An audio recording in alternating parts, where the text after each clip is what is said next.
Ayan. Magluluto ako ngayon ng ginataan na puso ng saging. Ito ang paborito kong ulam sa aming probinsya.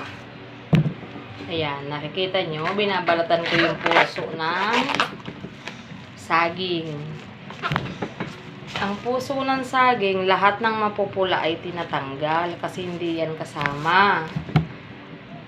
Pero, pag binuksan natin ito, itong pula, itong ganito, hindi ito kasama. Aalisin natin lahat yan. Kasi po, matigas yung kulay pula. Kaya hindi na yan kasama. Yung puti lang ang sinasama. Pero itong ganito, anong tawag dito? Ang tawag dito sa amin ay palito ng saging. Hindi ko alam kung ano po ang tawag sa inyo. Tatanggalin ito. May matigas kasi yan. At ito, pwede pang isama sa pagluto. Ang tinatanggal lang po ay itong matigas. Nakikita nyo to? Ito, kailangan itong tanggalin. Para isasama ito. Ganyan po. Kita nyo? Ito, tatanggalin to sa gitna. Kasi ito lang naman ang matigas. Ito lang. Kaya tatanggalin yan para maisasama to. Bulaklak ng saging. Yan. Lahat ng matigas na yan, isa-isa ko yan tinatanggal ito. Kasi matigas yan pag sinama. Then, mamaya na ito kasi matagal-tagal itong tanggalan. Ito. Babalatan ko muna siya ng babalatan hanggang sa pumuti siya. Pag maputi na siya, yun, pwede na siyang hiwain. Tinatabi ko ito kasi tatanggalin ko yung matigas nito para maisama pa. Pinakita ko sa inyo kanina, diba, kung ano yung tinatanggal, yung isang piraso na matigas lang. Yan. Kailangan pa siyang tanggalan.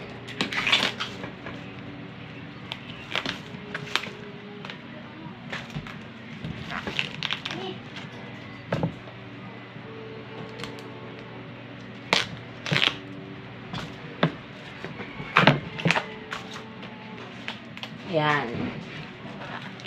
Okay na. Ayan.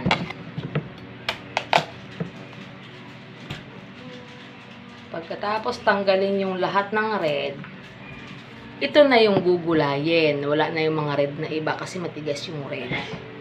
Tapos, hihiwain ko na siya ngayon ng maliliit.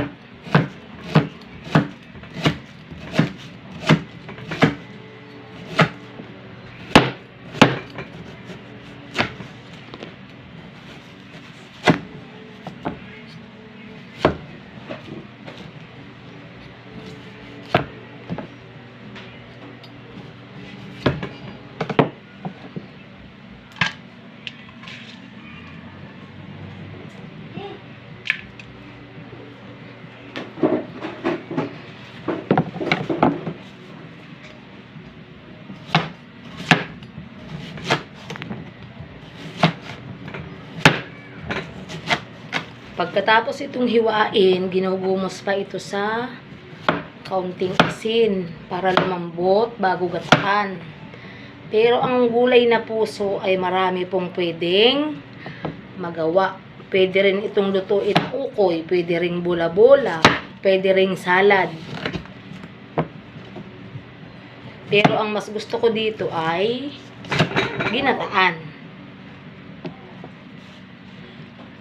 Pero lahat ng luto nito ay gusto ko. Kaya lang yung iba, hindi ko masyadong alam gawin. Ginataan lang ang alam kong gawin.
Pagdating po kasi dito, matigas na ulit yung palito niya.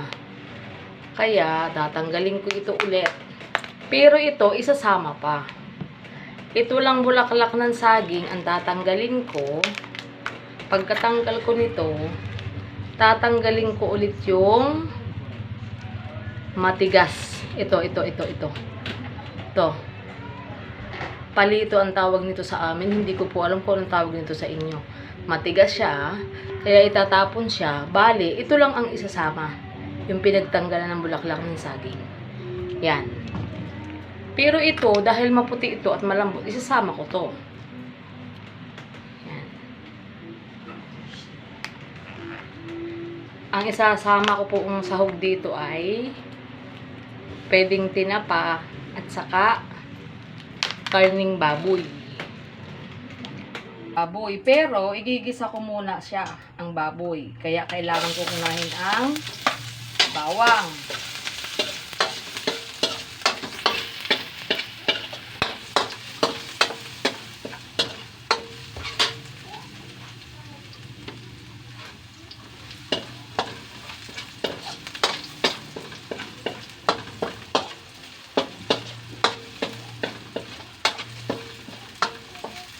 And then, sibuyas.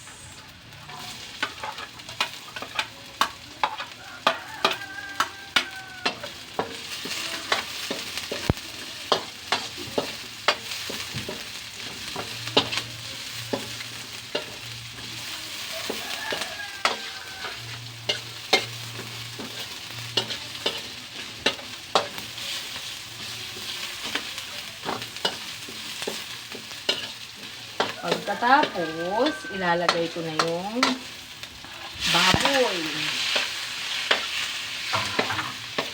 Yan. And then, pamintang durog.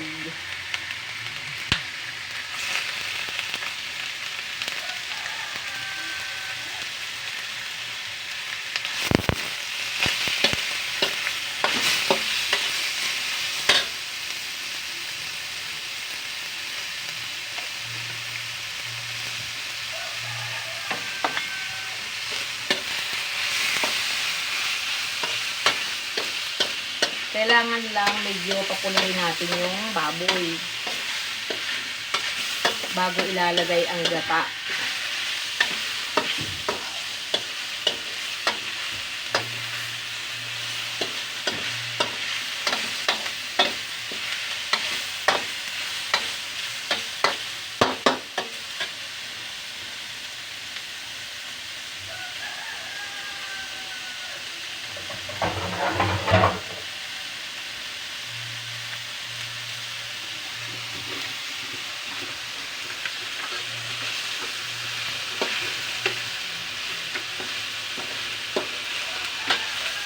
Magalaw.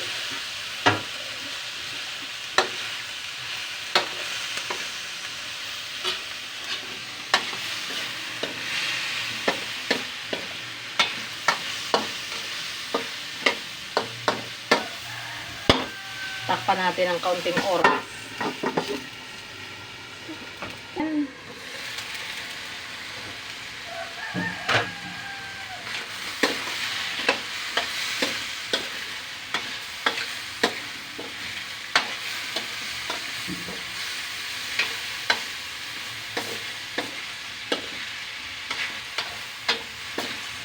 Kailangan kasi medyo papulahin ng kaunti yung baboy. Para din hindi matigas yung baboy.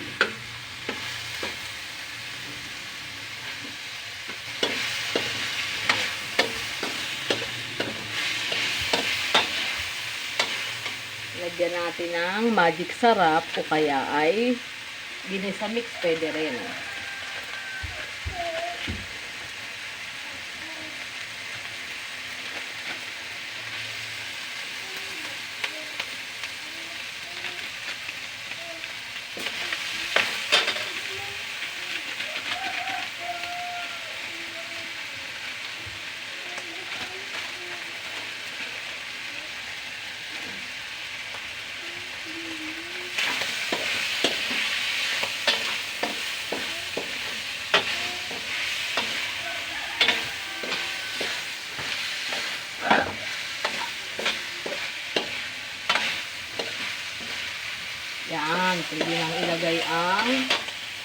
gata.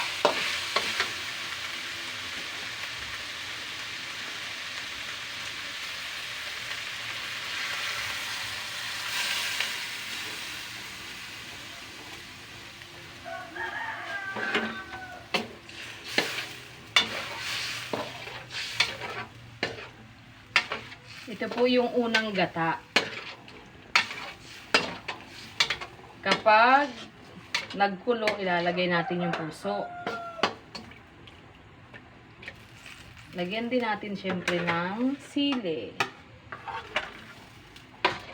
Kasi ang mga taga Bicol ay mahilig sa sili. Yan.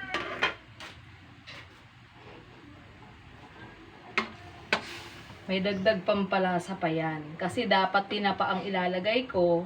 Ang ilalagay ko na lang ay Hokkaido. Dagdag pampalasa. Kasi gusto ko pag nagulay ako, hindi lang isa yung sahog.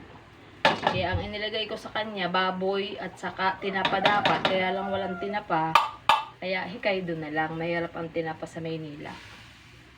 Yan. Para masarap ang kain mamaya.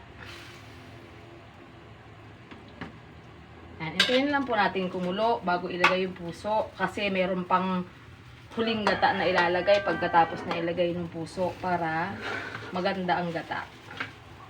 Hintayin lang po natin kumulo. Kumulo na siya. Ilagay na natin yung puso ng saging. Yan.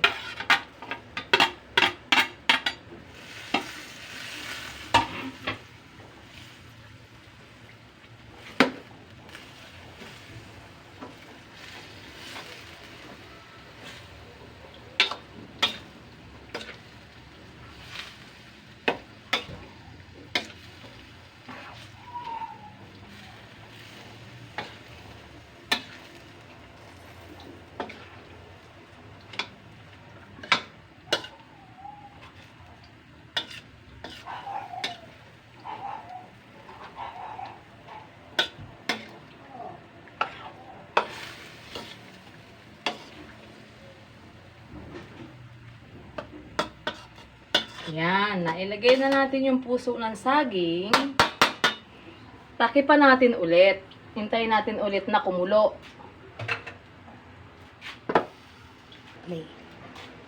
Ayan, kumulo na.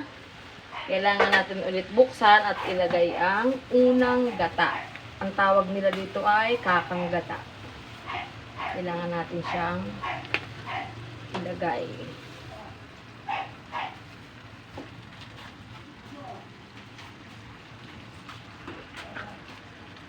Yan, para maging malapot yung gata.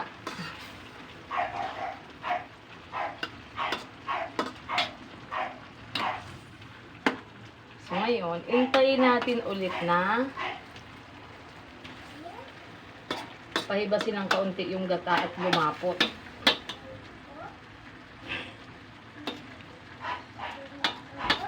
Okay. Pag matabang, siyempre, dadagdagan natin yung kaunting asin. Kaya, tikman muna natin kung tama na yung timpla.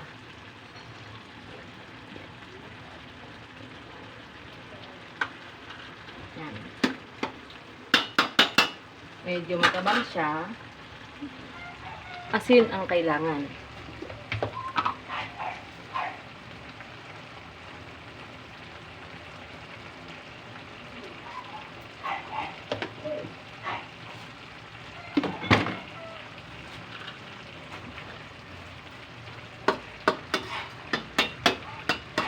Konting oras lang, napahibasin natin yung gata. Kasi masarap yan ay medyo na lutong-luto yung gata. Kumbaga naglalamis-lamis. Okay? Hintayin lang po natin ng konting oras. Guys, tapos nang ilagay ang kakang gata, luto na. Lumabas-labas na ang mantika, 'di ba? Luto na. Sarap ng amoy. Yan. Pwede pa natin yang pamantikain. Pwede ring hindi na. Luto na yan. Masarap na yan. Yan. Sandali lang guys ha. Yan. Luto na guys. Kain na tayo. Tapos na ang ginataang puso na may karning baboy at saka hikaydo. Yan, may sili. Sarap. Ulam namin sa pananghalian ngayon. Namimiss ko ang lutong probinsya. Ayan guys, paalam na guys. Salamat sa inyong panonood.